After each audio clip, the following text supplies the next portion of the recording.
Lynn Rachins, I'm from Brookline. In high school, we all had crushes on Carol. She had that sassy ponytail, a great smile, and eyes that took your measure. She was smart, athletic, well-dressed. It was a treat to glimpse her in the hall. And with 5 classes a day, 5 days a week for 4 years, there were a lot of glimpses while passing in the hall. The ponytail walking away, the face coming toward you, sometimes a smile of recognition. Add that to the lunchroom. And these glimpses were all accompanied by a certain lift of the spirits. I was a little intimidated by her. One day I realized it was because she expected your best self. That's what she embodied, one's best self. Add that to her grace and beauty, that was a standard to aspire to. Not an easy one. After I got my driver's license, I worked up the courage to ask her out. We went roller skating, which was a mistake. She was better at it than I, and she caught me a couple of times as I was about to fall on my ass. I remember a few of us visited her the week of her father's death. I can picture us milling about her door, hesitant to ring the bell, then waiting for the door to be opened, nervous about what to say. The mood in the house was somber, but Carol greeted us with a quiet, appreciative warmth. In the spring of our junior year, Richard, Margaret, Carol, and I spent an absolutely perfect day. Richard's grandmother had a house in Marblehead on a private beach. We played touch football on her manicured lawn. We felt like the Kennedys.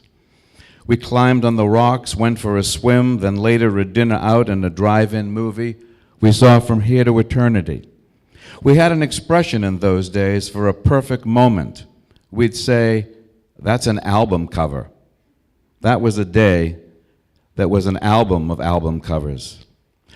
I often think of that day, the beautiful setting, the innocence, no adult responsibilities, the fun, and the laughs as we were teetering on becoming just a little bit more grown up. A perfect day. And then you graduate from high school and you go your separate ways. First college, and then you get a life. Cut to 20 years later. I'm married, living in Los Angeles. Brookline High is about to have a reunion. I get an alumni list and see that Carol is living in Los Angeles. We reconnect. It was so amazing to see the woman that high school girl had become. The ponytail was gone, but the smile, the beauty, the formidable person who looked at you and listened and took you in had only deepened. She loved talking about her kids, and she had just met Earl and was very excited about that.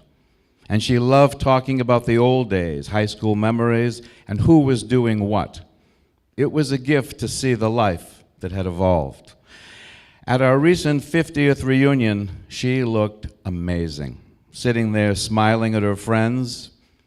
This is a loss that I mourn, and I was only on the periphery. I can only imagine the huge loss for her family and those more intimately connected and involved. There is a lot of bright light in my memories of Carol, and that light will shine on forever.